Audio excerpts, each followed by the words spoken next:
أستغفر الله العظيم الذي لا إله إلا هو الحي القيوم وأتوب إليه. أستغفر الله العظيم الذي لا إله إلا هو الحي القيوم وأتوب إليه. أستغفر الله العظيم الذي لا إله إلا هو الحي القيوم وأتوب إليه. بسم الله الرحمن الرحيم. السلام عليكم ورحمة الله وبركاته.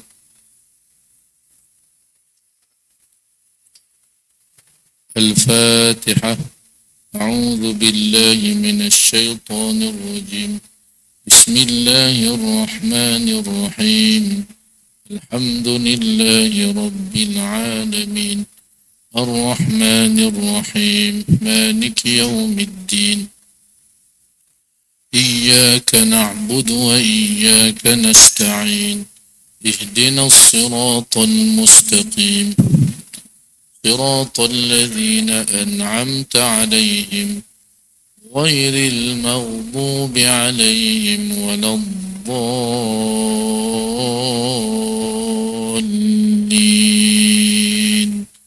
آمين.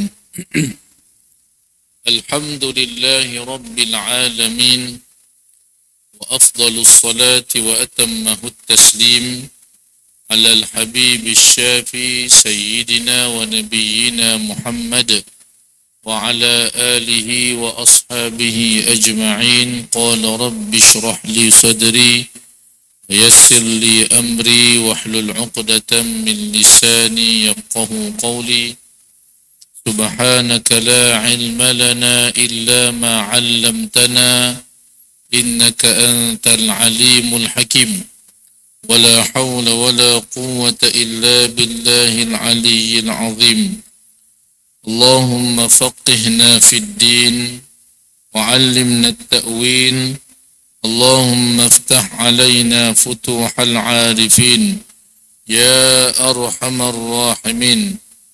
اللهم علمنا ما ينفعنا وانفعنا بما علمتنا. اللهم زدنا علما. اللهم ارزقنا فهما يا عليم.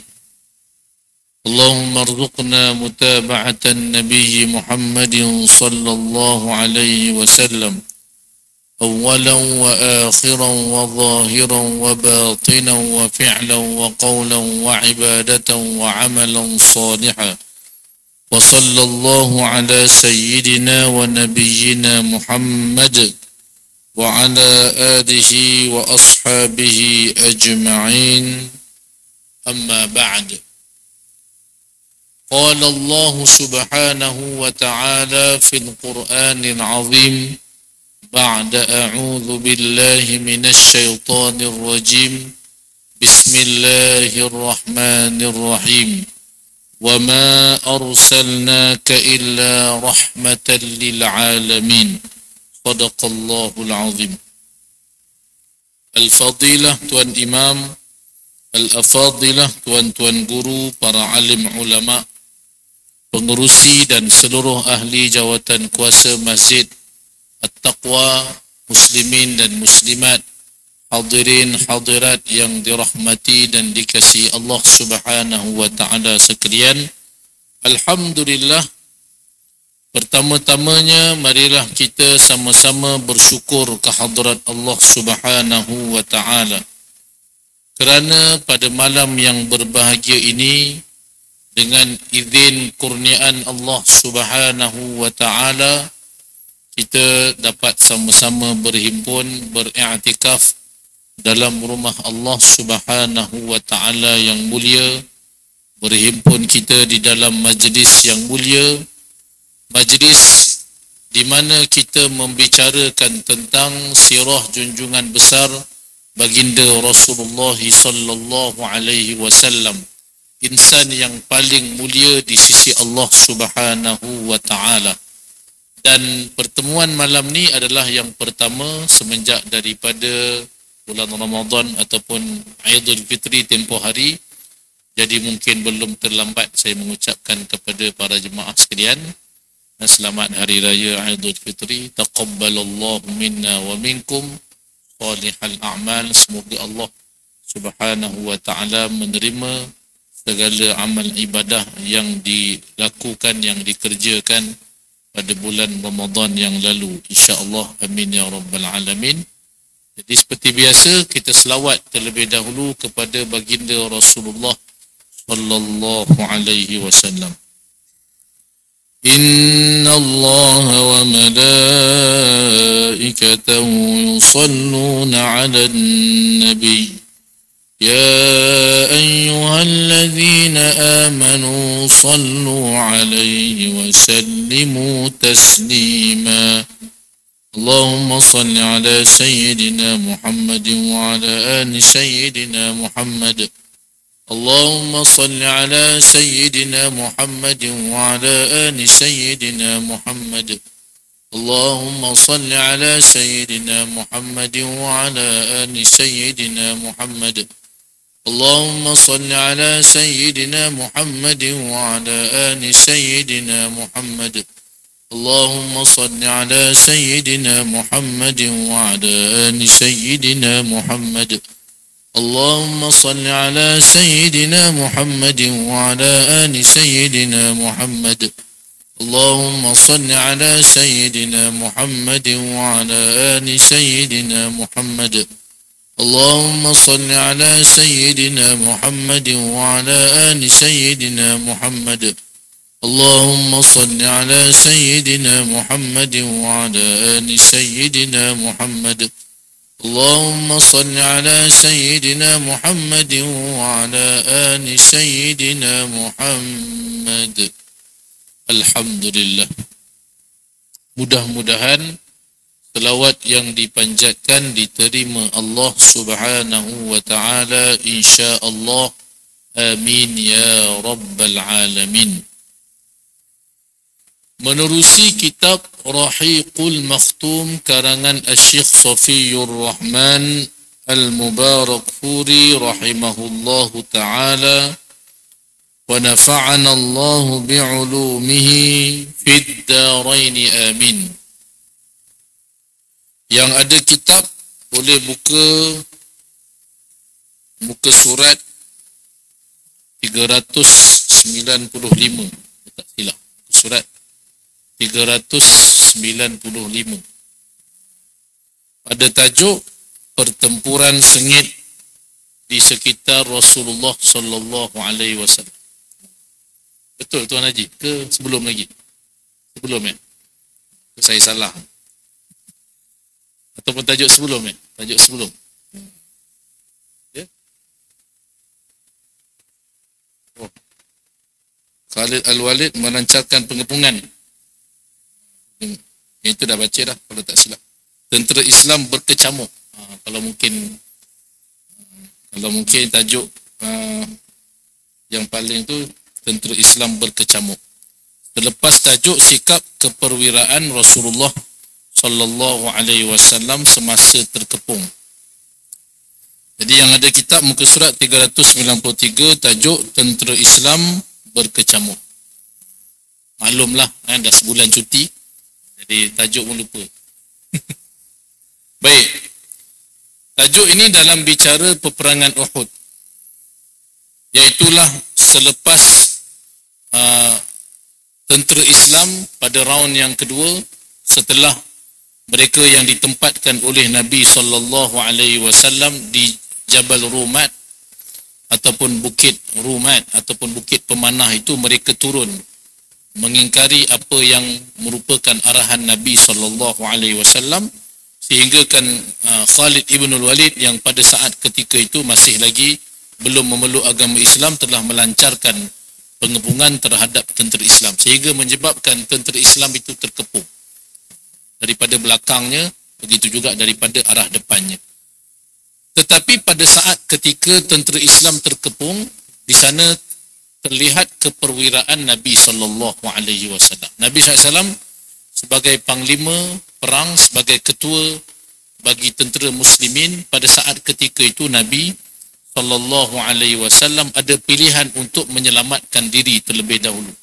Sebagaimana mana-mana perang, biasanya mereka akan menyelamatkan ketua dia, pemimpin dia terlebih dahulu. Yang lain tu Kan dalam istilah katanya pandai-pandai lah. Kan pandai-pandai fikirlah sendiri. Kan.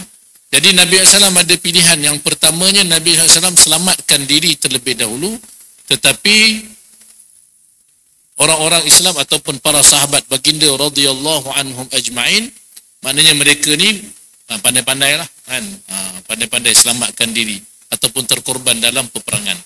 Ataupun pilihan yang kedua, iaitulah Rasulullah sallallahu alaihi wasallam menyeru para sahabat untuk berkumpul di satu tempat. Ini lebih kepada Nabi sallallahu alaihi wasallam memikirkan tentang keselamatan para sahabat radhiyallahu anhum ajma'in. Tapi risikonya adalah orang-orang musyrikin, pihak musuh, mengetahui di manakah lokasi Nabi sallallahu alaihi wasallam. Sedangkan lokasi Nabi ni kalau ikutkan dalam peperangan ni tak boleh orang musuh tahu. Tapi kerana Rasulullah sallallahu alaihi wasallam memikirkan tentang keselamatan para sahabat, maknanya tak penting diri. Kalau fikirkan diri sendiri, Nabi SAW pilih yang nombor satu, pertama. Tetapi Rasulullah sallallahu alaihi wasallam sanggup merisikokan akan nyawa baginda sallallahu alaihi wasallam sendiri dengan Nabi sallallahu alaihi wasallam menyeru sahabat-sahabat. Nabi SAW kan dengan suara yang tinggi. Di sini disebutkan tentang keberanian Nabi sallallahu alaihi wasallam yang tidak ada tolok bandingnya. Tak fikirlah kan tentang takutnya nanti pihak musuh akan mengepung Nabi, dan sememangnya itu yang berlaku kepada Rasulullah sallallahu alaihi wasallam. Nabi SAW terkepung oleh pihak musuh yang mereka ni memang menantikan saat seperti itu. Dapat kepung Nabi, tinggal nak bunuh aja Rasulullah sallallahu alaihi wasallam. Muslimin para jemaah yang dirahmati Allah Subhanahu wa taala sekalian. Tajuk tentera Islam berkecamuk. Sementara itu, apabila tentera-tentera Islam terkepung daripada sebelah arah belakangnya, daripada belakangnya maknanya kan, yang dipimpin ataupun yang dikuasai oleh Khalid ibnul Walid, Jabal Rumat, yang di Jabal Rumat. Manakala daripada arah depannya yang pada asalnya tentera musyrikin itu, mereka melarikan diri, tentera Islam ada yang mula mengumpulkan harta, bahkan ada yang mereka mengejar. Dan bila tahu sahaja pasukan Khalid ibnul Walid menguasai Jabal Rumat, yang larikan diri tadi, mereka patah balik. Bila patah balik, maka di sana tentera Islam terkepung daripada arah depannya dan juga arah belakangnya. Tentera Islam pada saat ketika itu hilang arah. Nak pergi depan ada tentera, belakang pun ada juga. Pada saat ketika itu berkecamuk, terkepung, tak tahu nak pergi mana. Sekumpulan daripada mereka mula hilang punca. Yang mereka fikirkan hanyalah bagaimana untuk menyelamatkan diri masing-masing pada saat kritikal, saat ketika itu. Lalu mereka pun melarikan diri dan meninggalkan medan perang tanpa mengetahui apa risiko yang bakal dihadapi. Sebahagian kumpulan ini ada yang lari pulang ke Madinah Al-Munawwarah, balik pulang ke Madinah. Dah tak tahu mana arah tuju dah. Dan ada sebahagian daripada mereka ni lari pergi naik Jabal Uhud, pergi naik atas. Sebahagian daripada mereka ada yang berpatah balik lalu bercampur dengan tentera-tentera musyrikin. Patah balik, tengok-tengok dia dah bersama dengan tentera musyrikin, sehingga tidak dapat dibezakan yang mana musuh dan juga yang mana kawan. Dah tak tahu dah, sampai dah bercampur dengan tentera musyrikin. Patah balik, tengok-tengok dah bercampur dengan tentera musyrikin, sehingga kan mereka tak tahu mana sahabat mereka, dan mananya musuh mereka. Lantaran itu, terjadilah pertarungan sesama sendiri di kalangan tentera Islam. Al-Bukhari meriwayatkan hadis yang bersumberkan daripada Sayyidatina Aisyah radhiyallahu anha yang berkata, dalam peperangan Uhud itu, tentera musyrikin benar-benar telah tewas. Mula-mula memang betul-betul tewas. Saat ketika mana mereka mengikut arahan Rasulullah sallallahu alaihi wasallam, terutamanya mereka yang ditempatkan di Jabal Rumat. Memang betul-betul tentera musyrikin tewas. Tiba-tiba iblis menjerit, "Hai hamba Allah, jaga-jaga di belakang kamu." Lantas barisan hadapan tentera Islam berpatah balik ke belakang. Yakni pada saat ketika mana mereka yang ditempatkan di Jabal Rumat itu dah turun. Kan? Jadi terjadinya round yang kedua yang mengakibatkan tentera Islam akhirnya tewas. Walaupun dalam bab tewas ni tuan-tuan dia ada bicara dia lagi. Tapi dalam untuk mudah fahamnya sebutkan kalah lah untuk round yang kedua tu. Lantas barisan hadapan tentera Islam berpatah balik ke belakang, lalu bercampur aduk dengan barisan belakang. Hudzaifah terpandang kepada bapanya Al-Yaman, Hudzaifah Al-Yamani.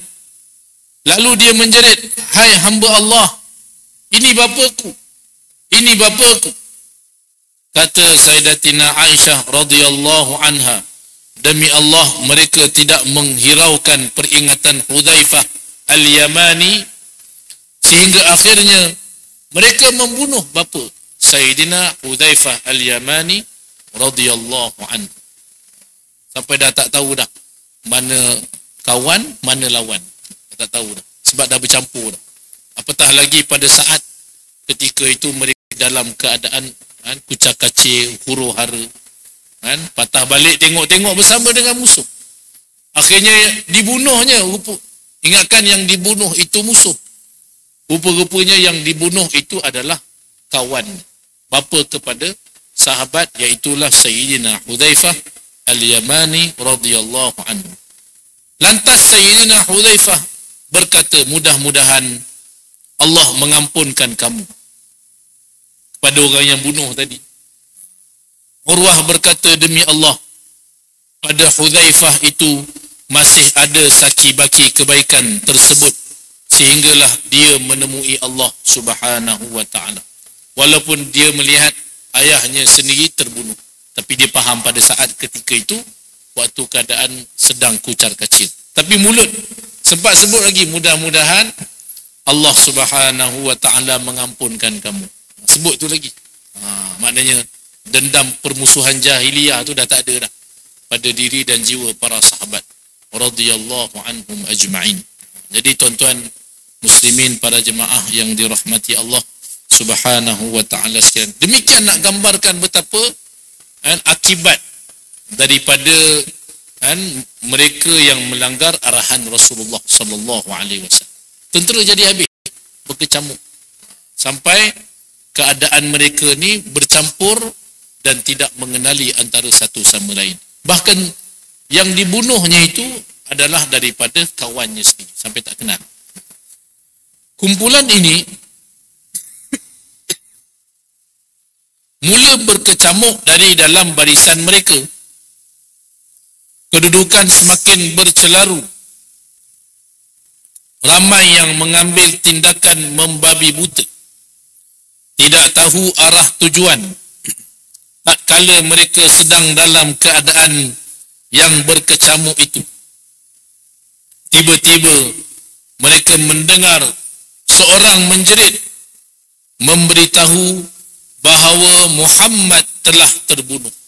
Pada saat kelang kabut, pada saat mereka huru hara tu terkepung, dah tak tahu mana kawan, mana lawan, tiba-tiba dengar suara orang jerit. Suara tak tahu dari mana lah, barangkali daripada musuh. Suara tu sebut apa? Muhammad telah terbunuh.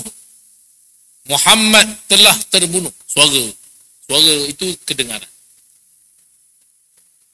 Walhal sebenarnya Nabi SAW tidak terbunuh. Tapi suara tu ada. Suara tu ada. Memang orang musyrikin mereka menjerit. Kan? Diceritakan kerana pada saat keadaan kucak kacir itu ada seorang sahabat yang bernama Sayyidina Mus'ab bin Umair Al-Abdari radhiyallahu anhu. Dia pegang bendera, tuan-tuan. Jadi memang dalam peperangan siapa yang pegang bendera ni biasanya dia jadi kan, arah tuju lah kan, tempat yang paling dituju oleh pihak musuh. Jadi Sayyidina Mus'ab bin Umair Al-Abdari, kalau dalam sejarah kisah dia memang orang yang tampan, tuan-tuan. Ketampanan dia itu dikatakan wajahnya persis Nabi SAW. Macam wajah Rasulullah. Sampai orang musyrikin pun sangka dialah Nabi SAW. Kerana mereka ni memang tersangat-sangat nak bunuh Rasulullah SAW. Nak sangat bunuh Nabi. Tengok-tengok pegang bendera, ni tak ada orang lain dah ni.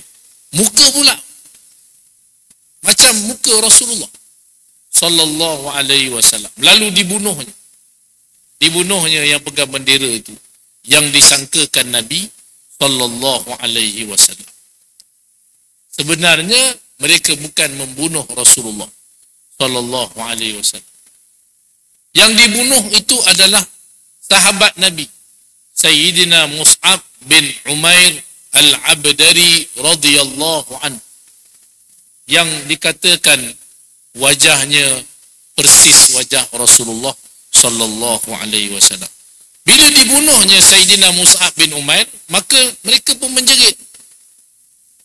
Mereka berkata, Muhammad telah terbunuh. Muhammad telah terbunuh. Jadi suara jeritan yang mengatakan Muhammad telah terbunuh ni, pertamanya, tuan-tuan, dia memang menggembirakan orang musyrikin. Orang musyrikin dengar yang itu. Tapi bagi pihak tentera Islam, pada saat ketika itu disebutkan dalam kitab, bila dengar suara mengatakan Muhammad telah terbunuh, lantaran itu hilanglah sisa-sisa kewarasan mereka. Habis lemah. Macam istilah kata tak betul lah, habis. Tak waras terus. Sahabat-sahabat bila mendengar suara jeritan mengatakan Nabi Muhammad sallallahu alaihi wasallam telah terbunuh, seolah macam tak ada harapan dah dalam peperangan ni, macam tak perlu nak teruskan dah, macam dah tak nak hidup dah, macam tu lah lebih kurang kan. Semangat mereka runtuh, atau sebahagian besar daripada mereka hampir hilang semangat. Habis semua.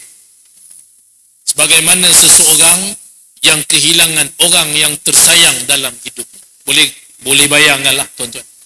Punyalah sayang sangat dengan isteri tiba-tiba meninggal, contoh.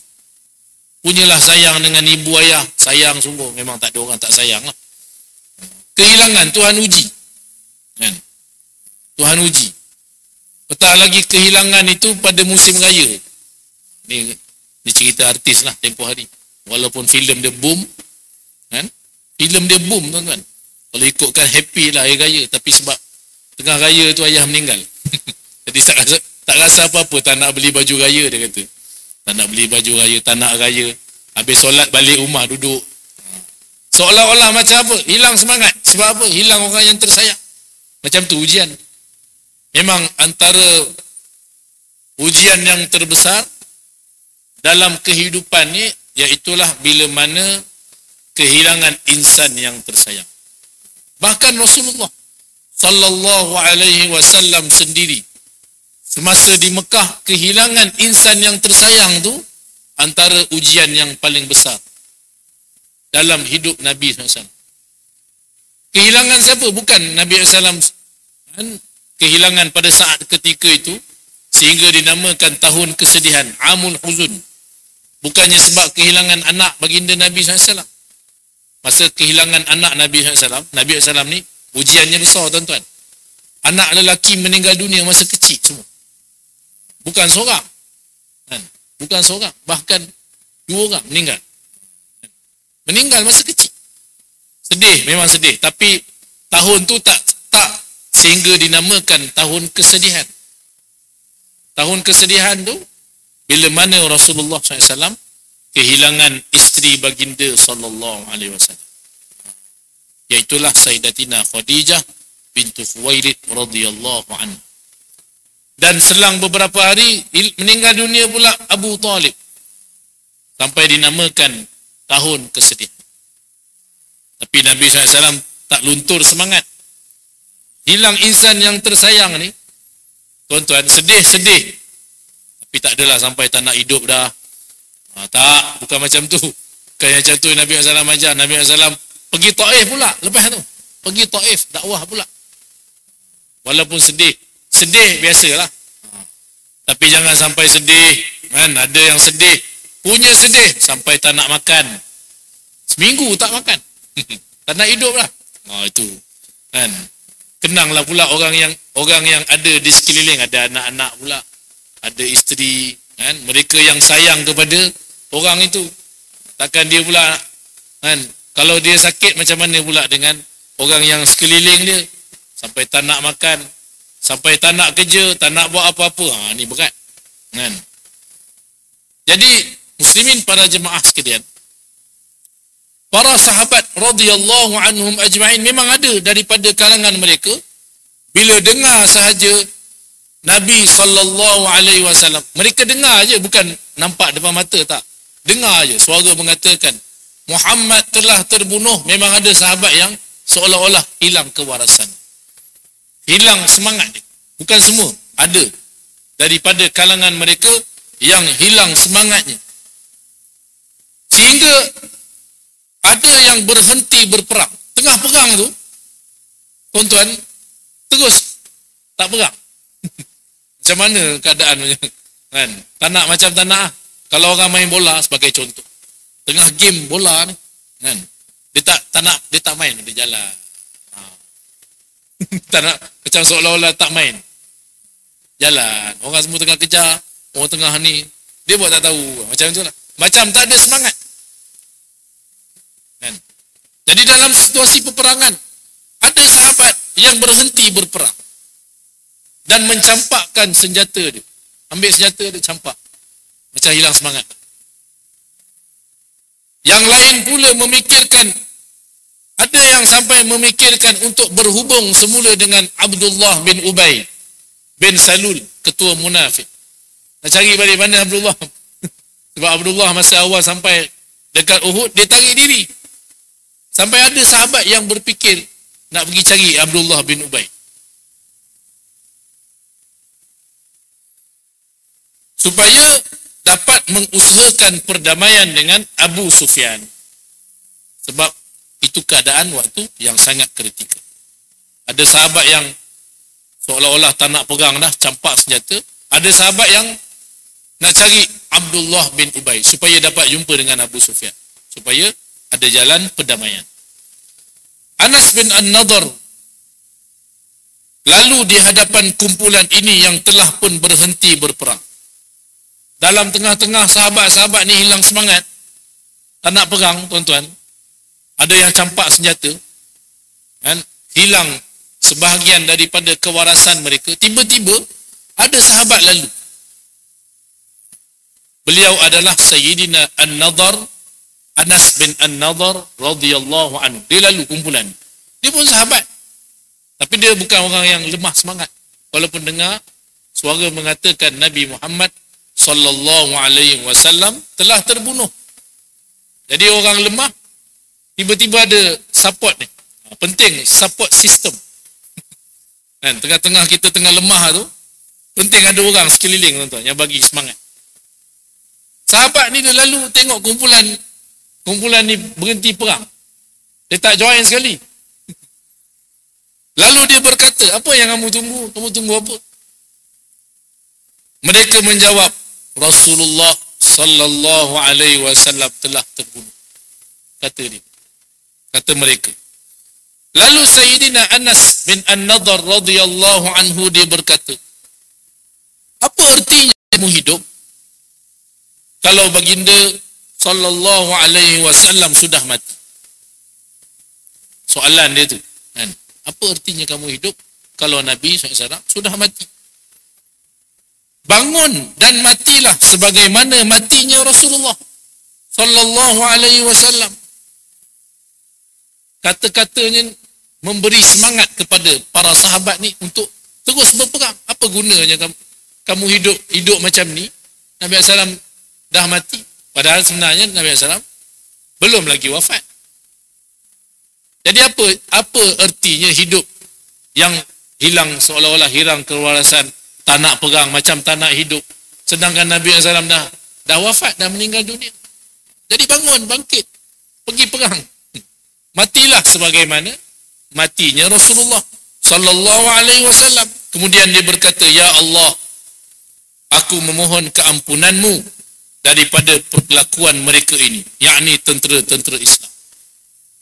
Dan aku berlepas diri daripada perbuatan mereka ini, yakni tentera-tentera musyrikin. Kemudian dia tampil ke hadapan, lalu ditemui oleh Sa'ad bin Mu'az radhiyallahu anhu.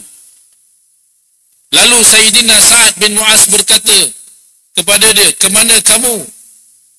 Hai Abu Amir. Panggilan kepada Sayyidina Anas bin An-Nadhr. Sayyidina Anas ni lepas dia doa tu, dia terus jalan. Terus ditemui oleh Sayyidina Sa'ad bin Mu'az. Sayyidina Sa'ad pun tanya, gimana? Nak ke mana itu? Wahai Abu Amir. Jawab Anas, bau syurga hai Sa'ad.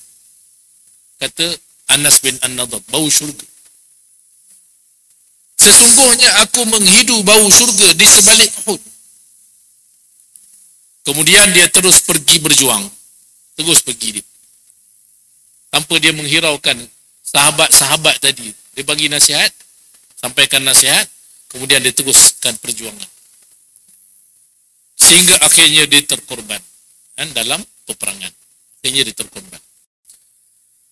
Dan nak sebutkan subhanallah betapa luar biasanya sahabat ni dalam perjuangannya, jenazahnya tidak dapat dikenali melainkan oleh saudara perempuannya yang mengenalinya. Sahabat-sahabat tidak mengenali jasad Sayyidina Anas bin An-Nadhr radhiyallahu anhu kerana lukanya yang dahsyat. Sampai muka itu tak dikenali dah. Mujurlah ada adik-beradiknya saudara perempuannya yang mengenalinya selepas perang dengan melihat jari jemari dia. Pada tubuhnya, tuan-tuan nak sebutkan, punyalah dahsyat, punyalah luar biasa, berkorban di jalan Allah Subhanahu wa ta'ala, sehingga disebutkan pada tubuhnya terdapat kira-kira 80 kesan tikaman lembing dan tetakan pedang pada serta tusukan anak panah. Punya banyak tusukan pada tubuh badannya, sehingga wajahnya tidak dikenali oleh para sahabat radhiyallahu anhum ajma'in, melainkan adik-beradik dia. Adik perempuannya kenal, tengok pada jari jemarinya. Subhanallah. Muslimin, para jemaah yang dirahmati Allah Subhanahu wa ta'ala sekalian. Jadi demikianlah tentang bicara keadaan kucak kacir. Ada baki lagi dalam bicara ni, insya-Allah kita akan cuba sambung lagi bicara tajuk ini pada kuliah yang akan datang. Banyak pelajaran yang boleh kita ambil daripada tajuk peperangan ini, tuan-tuan. Mudah-mudahan Allah Subhanahu wa ta'ala memberkati pertemuan kita, memberkati majlis kita, insya-Allah. Mudah-mudahan, amin ya rabbal alamin. Aqulu qawli hadza wa astaghfirullahal azim li wa lakum. Subhanakallahumma wa bihamdik, ashhadu an la ilaha illa ant, astaghfiruka wa atubu ilaik. Bismillahirrahmanirrahim. Wal 'asr, innal insana lafi khusr illa alladhina amanu wa 'amilus shalihat wa tawasaw bil haqq wa tawasaw bis sabr. Barakallahu fikum. Wassalamu alaikum warahmatullahi wabarakatuh.